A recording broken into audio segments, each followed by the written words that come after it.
Olá, meus amores, tudo bom com vocês? Espero que sim. Como foi de final de semana? Brincaram, descansaram bastante, curtiram a família? Estão se cuidando? Isso é muito importante. Que Deus abençoe a nossa semana, que a nossa semana seja maravilhosa. E vamos lá. Nossa aula de hoje, né, será de ciências. Hoje iremos fazer o nosso último módulo de ciências, isso mesmo, né? Nosso caderno ângulo está acabando, mas nada de tristeza. Bora lá para nossa aula? Então, na nossa aula passada, aprendemos sobre os répteis, né? Uma das características, pele grossa e seca, isso mesmo. E na nossa aula de hoje, iremos falar sobre os anfíbios, né? Módulo 18, páginas 246 a 255. E bora lá. Então, quem são os anfíbios, né? Você tem aversão a sapos ou sente medo deles? Professor, o que é aversão, né? É um sentimento de nojo, repulsa. A professora morre de medo, mas tudo bem. Pois nessas aulas você aprenderá que os sapos e outros anfíbios são tão importantes no ambiente quanto em outros, né? No ambiente como outros animais e que por isso também precisam ser protegidos e preservados. Tudo bem? Quem são os anfíbios, né? Então vamos lá. O Brasil é o país que apresenta a maior diversidade de anfíbios do planeta. Nesse grupo de animais é formado por sapos, rãs, pererecas, né? Salamandras e cobras cegas. Os anfíbios são animais que possuem pele fina e úmida, né? Essa umidade é necessária porque eles, além de usar, né, os pulmões, respiram através da pele. Por isso, seu habitat, né, são lugares úmidos, né, como as florestas tropicais, né, e proximidade de fontes, né, de água doce, tá? Rios, brejos, lagoas e riachos. Então, eles não são animais de água salgada, e sim de água doce, ok? Esses ambientes sempre os mantêm hidratados, além de fornecer abrigo e alimento, o que permite sua sobrevivência. Isso mesmo. Então, conforme nós olhamos, né, um sapo, um anfíbio, né, parece que ele sempre está molhadinho, não é? Isso mesmo. Então, a pele dos anfíbios é fina e úmida. A salamandra faz parte do grupo dos anfíbios que possuem cauda. Os anfíbios precisam manter sua pele sempre úmida, por isso habitam em ambientes com bastante umidade. Isso mesmo, e vamos lá. Então, página 247. Outra característica, né, dos anfíbios, tem tamanho, né, pequeno e hábitos noturnos. Mas, professora, então quer dizer que eu não vou poder ver os anfíbios durante o dia? Pode ocorrer, mas a maioria dos anfíbios, né, tem hábitos noturnos, tudo bem? Eles se alimentam principalmente de insetos, né, e são presas, né, de aves, peixes, répteis e mamíferos, conforme aqui a foto, né? A primeira foto, os anfíbios são predadores de insetos, tudo bem? Depois, ó, os anfíbios são presas de algumas espécies de aves. Isso mesmo. Então, uma característica bem marcante dos sapos, né? Sapo, das rãs e das pererecas é a capacidade dos machos emitir sons, chamados de coachos, né? Aquele barulhinho que faz. Isso mesmo, o professor não sabe fazer direito, mas vamos lá. Então, amores, vamos lá, né? Então, tem sapos macho, né? E sapo fêmea, tá? Rãs macho e rãs fêmea, né? Pererecas macho e perereca fêmeas, isso mesmo, tá? E quem emite o som, né? Não é a fêmea. Quem emite o som é o macho, tudo bem? É o som que ele emite que chamamos de coachos, tá? Então, cada espécie possui o som próprio. Então, cada espécie tem o seu próprio som, tá bom? Então, o sapo tem o som deles, né? As rãs e as pererecas, tudo bem? Eles emitem esses sons para quê? Para atrair as fêmeas, para defender o seu território e intimidar os predadores. Tudo bem? Então tá bom, então vamos lá. Então, relembrando, quem emite os sons é os machos, né? Nunca as fêmeas, e eles fazem isso para atrair as fêmeas, né? Para defender o seu território, intimidar, né, os seus predadores, tá? Então vamos lá. Observar imagens. Você sabe a diferença entre sapos, rãs e pererecas? Observe as imagens desses animais, leia algumas das suas características e depois identifique cada um deles, tá? Então vamos lá. Então a figura 1 tem, né, a sua característica, a figura 2 a sua característica e a figura 3 a sua característica. Cada imagem tem a sua característica, tá? E cada imagem, uma é diferente, cada imagem uma é diferente da outra, tá? Então vamos lá, vamos ler a primeira característica. As pererecas têm discos adesivos nas pontas dos dedos, o que permite a fixação em galhos de árvores. E aí? Figura 1, figura 2 ou figura 3? Isso mesmo, a figura 2, né? Então, as pererecas têm discos adesivos nas pontas, né, dos dedos, o que permite a fixação em galhos de árvores. Isso mesmo, né? Característica 2. Os sapos têm a pele bastante rugosa e sem ventosas. E aí? Rugosas, né? Que tem rugas, né? E ventosas, uma estrutura de fixação utilizada por certos animais. É a figura 1 ou a figura 3? Isso mesmo, a figura 1, tá bom? Os sapos têm a pele bastante rugosa e sem ventosas. Vamos lá. Terceira característica, né? E sobrou só a figura 3, né? Então, a figura 3 tem a característica: as rãs apresentam pele pouco rugosa ou lisa, né? E dedos longos e sem ventosas. Tudo bem? Então, ficou assim: 2, 1, 3. Isso mesmo. Ok? Então, vamos lá. Ah, outra coisa, não esqueça de apontar o lápis, combinado? Então, vamos lá. Página 248. A atividade 1, capricho na letra. Isso mesmo. Então vamos lá. Imaginem, né, que um grupo de herpetólogos, né, fará uma pesquisa sobre os anfíbios. Então, herpetólogos, né, é um cientista que estuda anfíbios e répteis. Tudo bem? Em que ambientes eles devem procurar esses animais? Então, eles estão lá pesquisando, né? Então, em que ambientes eles devem procurar esses anfíbios? Isso mesmo, né? Em florestas tropicais, né?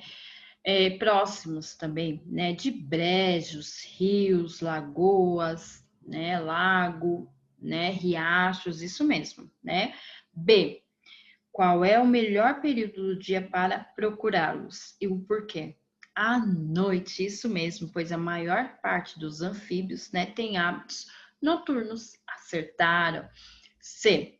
Mesmo que seja impossível de vê-los, muitas vezes sabemos que determinado local, uma lagoa, um brejo, né, concentra grande número deles. Como isso é possível? Então, nós não estamos vendo. Como podemos saber? Né? Isso mesmo, né? Porque mesmo sem vê-los, né? Os machos, né? Machos, sapos, rãs ou pererecas, né? Elas emitem o som, né? Que chamamos de coachos, isso mesmo, né? E ao ouvir, nós já sabemos que é o macho, né? E eles emitem esse som para quê mesmo? Isso mesmo, para atrair as fêmeas, né? Ali para defender o seu território, né? Ou para intimidar os predadores. Tudo bem? Então coloque sua resposta, tá? Não esqueça, tá? Capricho na letra, aponte o lápis, tá? Ao iniciar a resposta, isso mesmo, com letra maiúscula, ao terminar, ponto final. Tudo bem? Então tá bom. Vamos lá. A reprodução dos anfíbios. Então, em noites quentes, nos brejos, nas lagoas ou nos riachos, podem-se ouvir sapos machos coachando.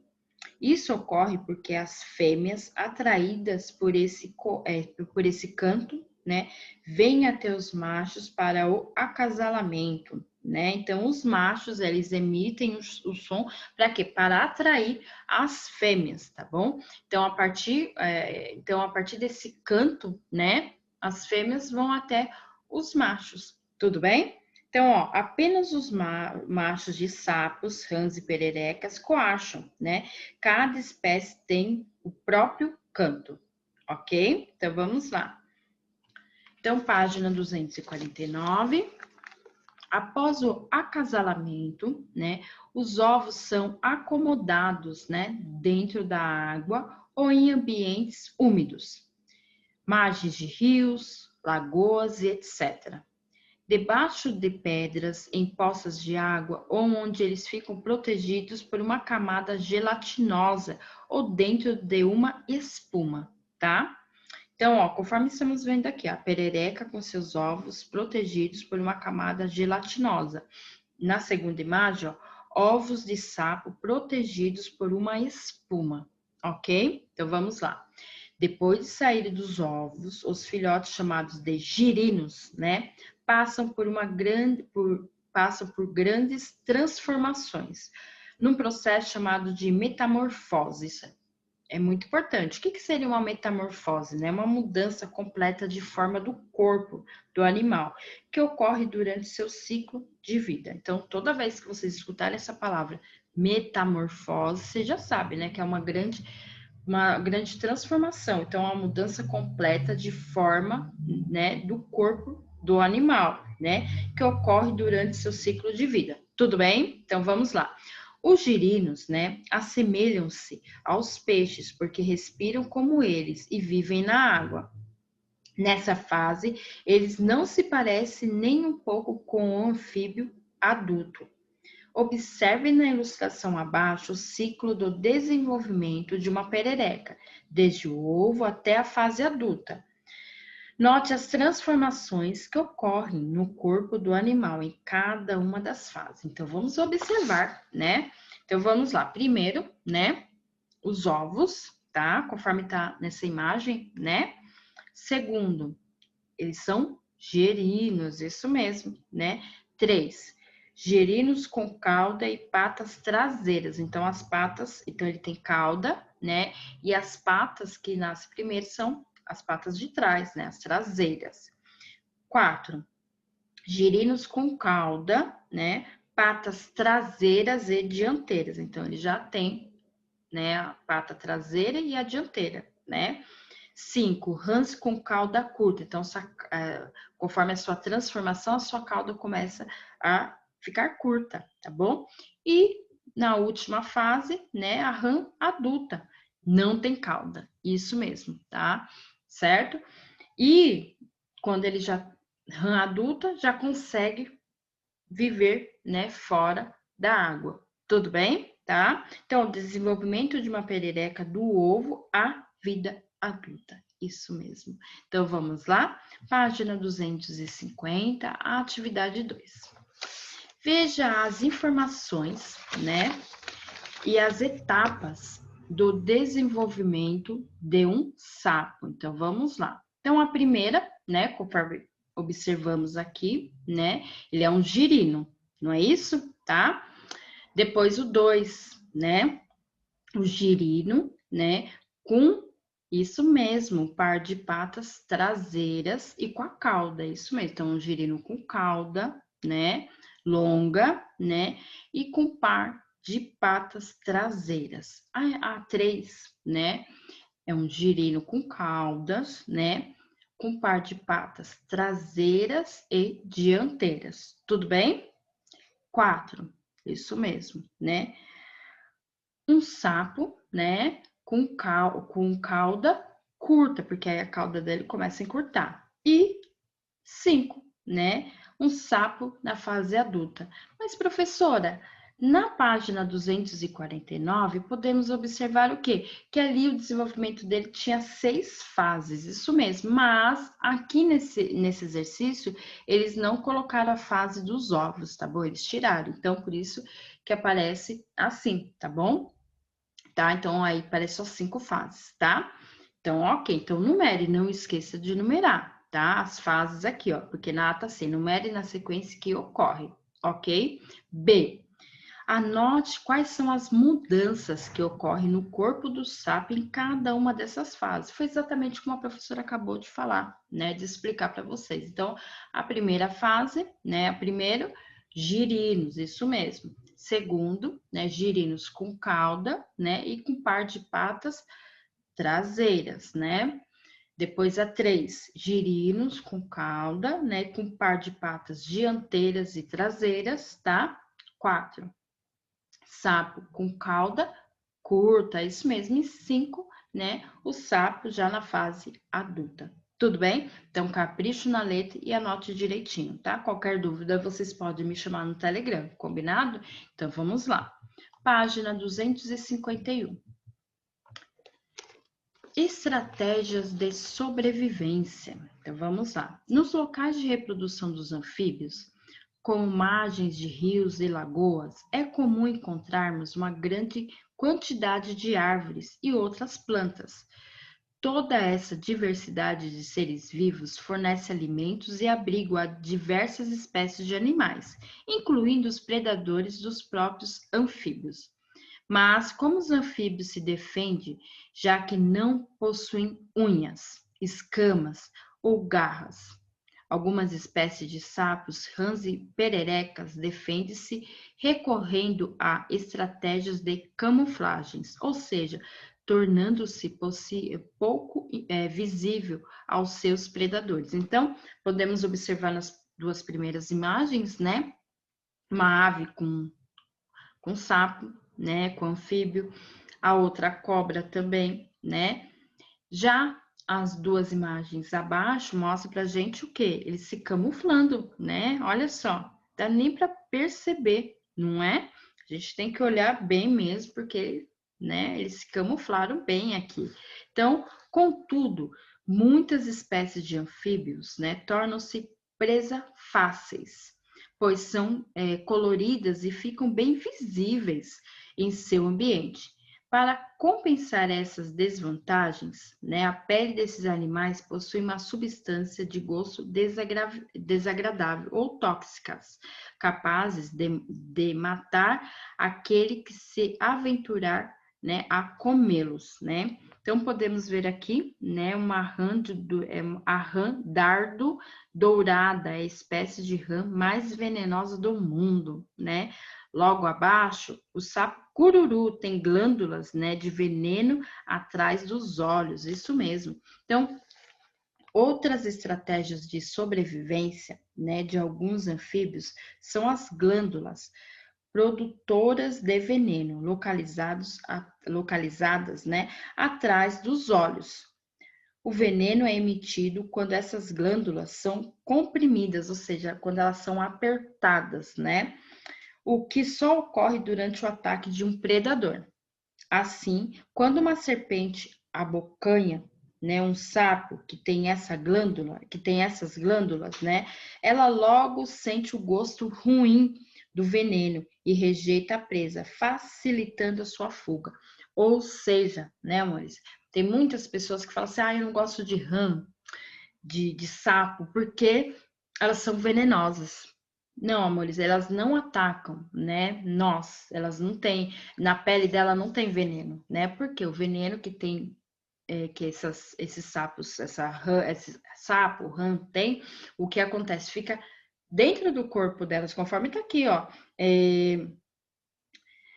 Algumas produtoras de veneno localizadas atrás dos olhos, né? Então, não tem como, tá bom? Ela é venenosa quando ela é atacada, né, pelos seus predadores ali, né? E com isso que acontece, então elas atacam eles, não nós, tá bom? Quando elas se sentem ameaçadas, isso mesmo, né? E elas só conseguem soltar esse veneno quando elas são comprimidas, ou seja, quando elas são apertadas, aí elas reagem, elas soltam, né, esse veneno, né, dos seus predadores para conseguir o quê? Fugir, conforme estava aqui, ó, quando uma serpente abocanha o sapo, né, ela tem essas glândulas ali, né, apertadas, né, comprimidas, então aí sim ela solta esse veneno, onde né? Ele sente esse gosto ruim e com isso ele acaba rejeitando, né? Esse alimento, o sapo, né? E o sapo, ele consegue fugir. Tudo bem? Então tá bom. Então vamos lá. A atividade 3. Primeiro, algumas pessoas dizem que chegar perto do sapo cururu é perigoso, pois acreditam que ele lança o veneno em quem se aproxima. Isso é verdade? E o porquê? Conforme a professora acabou de explicar. Isso é verdade? Isso mesmo. Então anote sua resposta e me fale o porquê. Ok? Se for preciso, voltem de novo aqui na página 251. Olhem aqui a fotinho, né, do sapo cururu e releia, tá bom? Então vamos lá. 2. Relacione a imagem à legenda que apresenta. Então, temos aqui a imagem 1, a imagem 2, a imagem 3, a imagem 4 e a imagem 5. Então, vamos ler aqui as suas características, as legendas, né? E vamos relacionar juntos. Vamos lá? Então, a primeira. Alguns anfíbios utilizam a camuflagem como estratégia de defesa. Então, qual a imagem está relacionando? A imagem 1, 2, 3 ou 4? Ó, alguns anfíbios, eles utilizam a camuflagem. Isso mesmo, né? Imagem 3, tá bom? Próxima legenda. As cores do anfíbio, né, servem de alerta aos predadores para que eles saibam, né, que seu gosto é desagradável, né, ou que ele é tóxico. E aí? Que ele é por causa da sua cor, né? Porque ele é colorido. E aí? Qual que é a imagem? Isso mesmo, né? Imagem 4, né? Vamos lá para o próximo. O canto emitido pelos machos é usado para atrair as fêmeas, intimidar predadores e se defender, né? E se defender o seu território. E aí, qual a imagem? Isso mesmo, né? Primeira imagem, olha ali, ó. É o sapo macho, né? Vamos para o próximo. Os anfíbios utilizam, né? Desculpa. Os anfíbios auxiliam, né, no controle de populações de insetos. E aí? Isso mesmo, imagem 5. Os anfíbios servem de alimento a mamíferos, aves e répteis. Isso mesmo, imagem 2. Então, ficou assim: 3, 4, 1, 5 e 2. Tudo bem? Então, vamos lá. Os mamíferos e seu ambiente. Então, página 253. Vamos lá. Os anfíbios, né, e seu ambiente. Muitas espécies, né, de anfíbios são ameaçados de extinção, né? E outras até já desapareceram, infelizmente, né? E você sabe o porquê? Principalmente devido à população e o desmatamento, infelizmente, né? Como os anfíbios têm a pele fina e úmida, né? E se reproduzem em ambientes aquáticos ou terrestres, né? Terrestres úmidos, né? Eles são um dos primeiros afetados pelas alterações do ambiente, já que absorve rapidamente as substâncias tóxicas presentes na água e no ar, o que pode levar o animal à morte. Olha só, né? Além da população, né, da água e do ar, né, o desmatamento é a ameaça mais significativa à sobrevivência dos anfíbios, pois as florestas proporcionam sobreamento, né, indispensáveis para que a pele deles não sofra desidratação. E elas são os locais para a alimentação e a reprodução de vários insetos que servem de alimento aos anfíbios. Portanto, quanto o número de anfíbios está diminuindo, né, em determinada área, isso pode ser um sinal de alerta, né, de que aquele ambiente está correndo perigo. Isso mesmo, né? Porque, amores, conforme esses anfíbios começam, né, a morrer, a diminuir, o que acontece? Os insetos, né? Os agricultores precisam de quê? Dos anfíbios, né? Do sapo ali para comer os insetos. Então, naquele ambiente ali, se eles começam a desaparecer, né? Se eles começam a ser ameaçados, os insetos começam a atacar. Tudo bem? Então vamos lá. Explica, desculpa, então vamos lá, página 253, atividade 4. Olha, professora, né? Primeiro, explique por que a poluição das águas ameaça a sobrevivência dos anfíbios. Por quê? Conforme acabamos de ler. Então, vamos lá, né? Então, a poluição da água, né, ameaça a sobrevivência dos anfíbios. Isso mesmo, pois como os anfíbios, né, têm a pele fina, né, e úmida, né, e se reproduzem aonde? Isso mesmo, né, eles se reproduzem em ambientes aquáticos ou terrestres úmidos, né? Eles absorvem, né, essas substâncias tóxicas, né, presentes na água e acabam morrendo. Isso mesmo, eles não conseguem sobreviver, né? 2, com a diminuição, né, do número de anfíbios em um ambiente, o que acontecerá com a população, né, de insetos daquele local e por quê? O que acontece? Conforme acabamos de ler. Isso mesmo, né? Haverá um aumento, né, na população de insetos, né? Pois eles são predadores desses animais, ok? Né? Então, os anfíbios, eles se alimentam, né, de insetos. E com a diminuição desses anfíbios, que acontece? Aumenta, né, a população de insetos, infelizmente, né? 3. O 3, amores, vocês estão observando que não tem espaço, não é verdade? Então, pegou seu caderno de ciências, passe um traço, isso mesmo, tá bom? Faça o cabeçalho com a data de hoje, tá? A atividade 4 da página 253, tudo bem? E exercício 3 e vão responder no caderno de ciências, tá? Então vamos lá. Reflita e responda no seu caderno: a diminuição do número de anfíbios no ambiente pode trazer prejuízos, né, também para a agricultura, e o porquê? E aí, pode?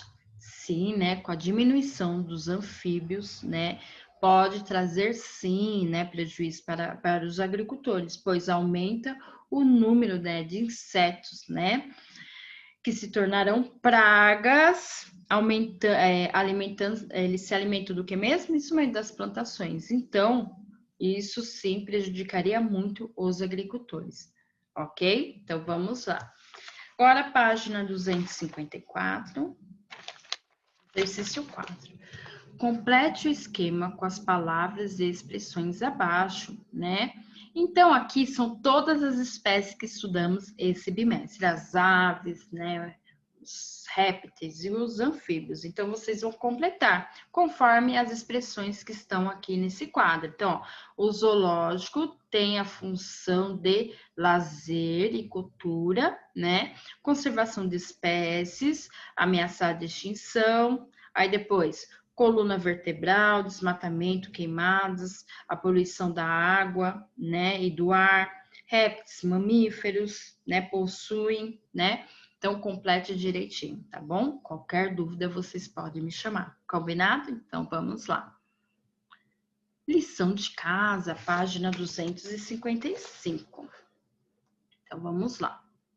Primeiro, leia o trecho de uma cantiga de roda.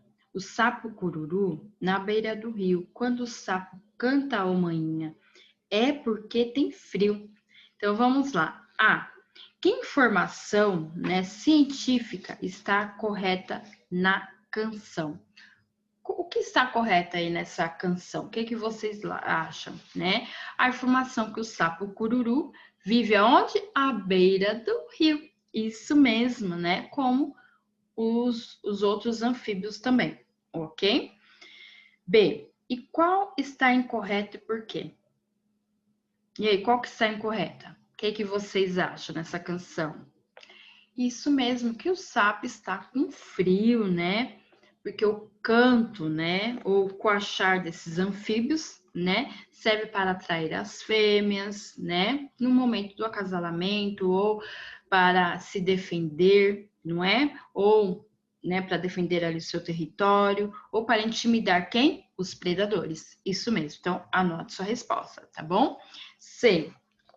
Ao ouvir um coachar, né, podemos dizer com certeza que esse som, né, produzido pelo sapo cururu, explique aí. Tem, eu posso. Ah, ó, esse coachar aqui, ó, é do sapo coruru. Não, isso mesmo, né, amores? Não podemos afirmar, porque vamos lembrar que cada um tem, né? Eles emitem um som, né? Então, o sapo emite um som, a rã, né? Emite um som, a perereca emite um som, o sapo cururu também, né?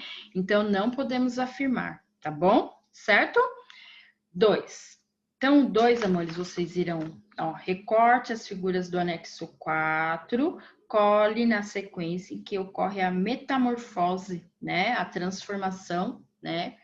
Do sapo. Então, ó, primeiro os ovos, né? Depois, ó, o girino jovem, né? Depois o girino maduro, que seria, ele tem a pata traseira, isso mesmo, né? Depois ele tem a pata a dianteira e traseira, né? Aí depois a cauda dele começa a encurtar e o sapo adulto. Então preste bastante atenção, combinado? Então tá bom. Então, amores, por hoje é só, tá? Espero que vocês tenham gostado desse último módulo, tá? Qualquer dúvida, né? Vocês podem me chamar no Telegram ou daqui a pouco estaremos na nossa aula online, combinado? Então, um beijo no coração de vocês e até mais. Tchau!